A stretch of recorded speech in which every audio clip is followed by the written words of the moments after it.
Good afternoon, Facebook friends. It's Chris White, and I'm into day 6 of my 25-day commitment to only eat rice and beans when one of you contributes $25 towards providing 100 school meals to children through the World Food Program.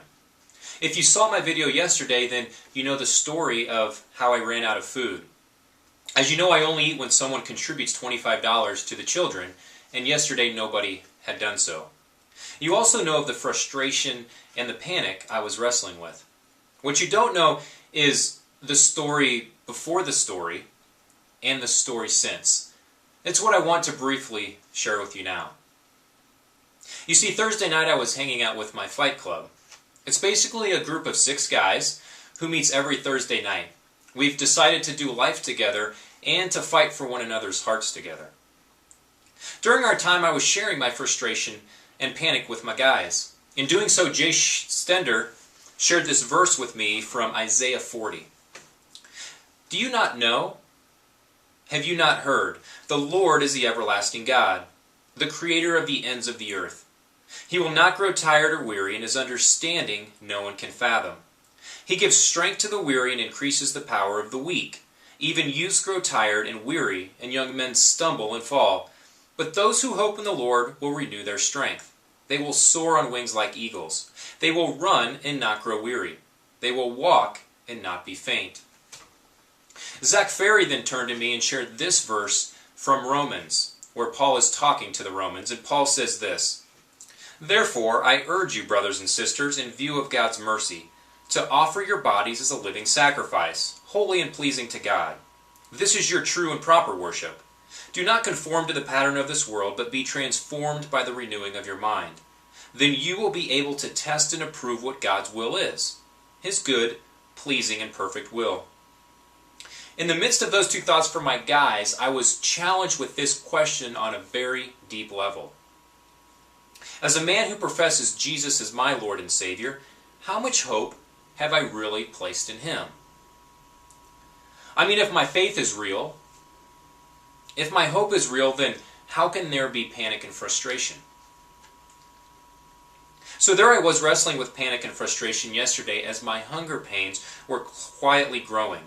It was early in the morning and my mind suggested to me, why not just shoot a video and put it out on Facebook? I mean, tell people that I'm hungry and that I need help. Or why not just pick up the phone and call a friend?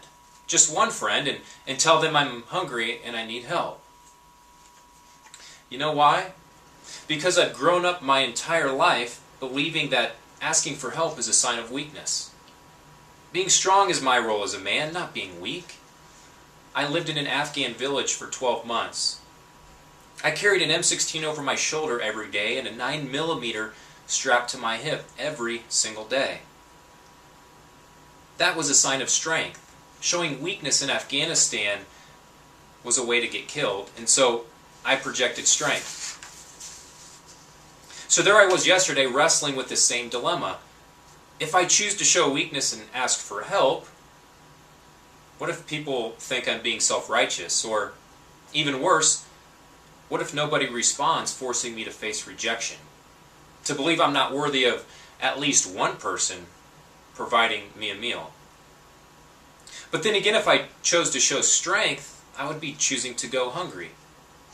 For 4 long, hungry hours, strength won in my heart. And as the time ticked by, that question I was wrestling with that surfaced during the time with my fight club on Thursday night grew louder and louder. As a man who professes Jesus as my Lord and Savior, how much hope have I really placed in Him? I mean, if my faith is real, if my hope is real, then how can there be panic and frustration?